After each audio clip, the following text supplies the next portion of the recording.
حضرات گرامی، آج وہ اسلام غریب الوطن ہے۔ ان الدین عند اللہ الاسلام، وہ آخری دین، آخری کتاب، آخری نبی۔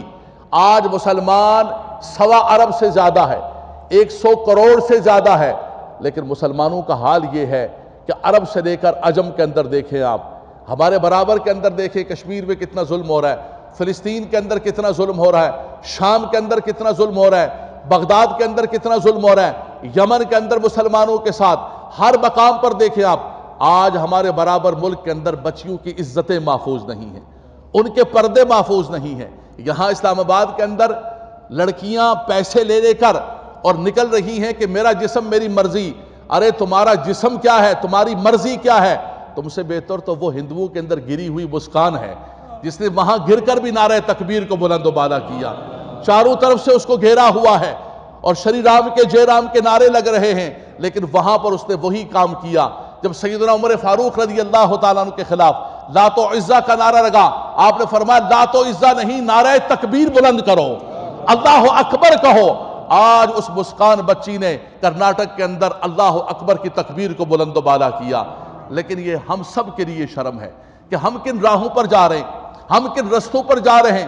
یہ مملکت ہم نے کس مقصد کے لیے حاصل کی تھی؟ ہمارے سیاستدانوں کو کیا لگے کہ ہماری بچیوں کے ساتھ کیا ہو رہا ہے، کشمیر کی بچیوں کے ساتھ کیا ہو رہا ہے، ہندوستان کی بچیوں کے ساتھ کیا ہو رہا ہے۔ آج ہندوستان کے مسلمانوں پر کتنا ظلم و ستم کیا جا رہا ہے۔ کبھی ان کو گائے کے کھانے کے نام پر ظلم کیا جاتا ہے، آج ان کی عزتیں، ان کے پردے، آج ان کے جو ہے حجاب اتارنے کی اور نوچنے کی کوشش کی رہی ہے۔ ہوتی رہے مسکان بیٹا، ہم تو یہاں سکون سے بیٹھے ہوئے ہیں، میرے سیاستدان اپنے چکروں کے اندر لگے ہوئے ہیں، وہ اپنے کھانے پینے کے اندر لگے ہوئے ہیں، ان کے دھندے نہیں ختم ہوتے ہیں، ان کے معاملات نہیں ختم ہوتے ہیں۔ یہ مت انتظار کرنا کہ یہاں سے کوئی آئے گا یا آواز بلند کرے گا، ہمارے پاس وقت نہیں ہے، ہم اپنے دھندے اور مال بنانے کے اندر لگے ہوئے ہیں۔ ہاں ہمارے پاس آئٹم بم ہے، ہم نے سنبھال کے رکھا ہوا ہے، بہت محفوظ ہاتھوں کے اندر ہے، ہم کسی کو نہیں پہنچنے دیں گے، لیکن ہم تمہاری کچھ مدد نہیں کر سکتے، ہم 2 لفظ بھی نہیں کہہ سکتے، ہم اقوام متحدہ کے اندر نہیں کہہ سکتے۔ وہ تنظیمیں کہاں ہیں جو عورتوں کی بات کرتی ہیں، وہ تنظیمیں کہاں ہیں جو ہیومن رائٹس کی بات کرتی ہیں؟ آج ہندوستان کی بچیوں کے اوپر ظلم ہو رہا ہے، ان کی عزتوں کو تم ننگے رہنا چاہتے ہو، تمہاری مرضی ہے، تم ننگے رہو، لیکن جو ہماری بچیاں حجاب کرنا چاہتی ہیں، پردے کرنا چاہتی ہیں، پہلے فرانس والوں نے کیا، میرے رب نے ان کو بھی ذلیل و خوار کیا، آج ہندوستان کر رہا ہے، ہندوستان کے بھی ٹکڑے ٹکڑے ہوں گے انشاءاللہ تبارک و تعالی، تباہ و برباد ہوگا یہ ہندوستان۔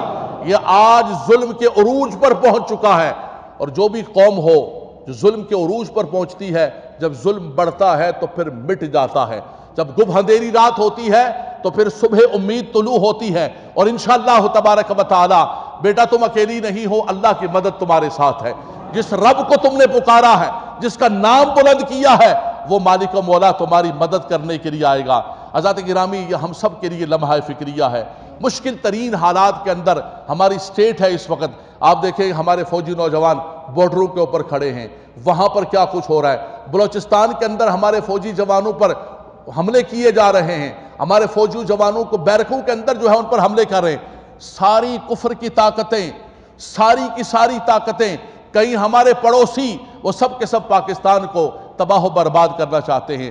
دعا فرمائے اللہ تعالیٰ میرے ان سپاہیوں کی حفاظت کرے جو بارڈر پر کھڑے ہیں، جو ملک کی حفاظت کر رہے ہیں، جو وطن کے سپاہی ہیں، اپنے گھر بار کو چھوڑ کے بیٹھے ہوئے ہیں۔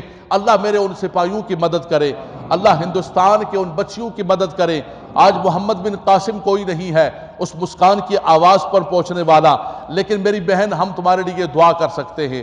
محراب و منبر پر ہم کیا کر سکتے ہیں؟ نہ ہمارے پاس لاٹھی ہے، نہ ہمارے پاس بندوق ہے، ہمارے پاس کچھ نہیں ہے، ہماری ایک بہت بڑی فوج موجود ہے، ہمارے پاس ایٹم بم موجود ہے، لیکن ہم اتنا کہہ سکتے ہیں کہ میرا خدا تمہاری مدد کرے، تمہاری عزتوں کی حفاظت کرے، جیسے تم نے نعرہ تکبیر بلند کیا ہے، الا ان نصر اللہ قریب، میرے رب کی نصرت اور فتح تمہارے قریب ہے، اللہ تمہیں فتح عطا فرمائے گا۔ وآخر دعوانا الحمدللہ۔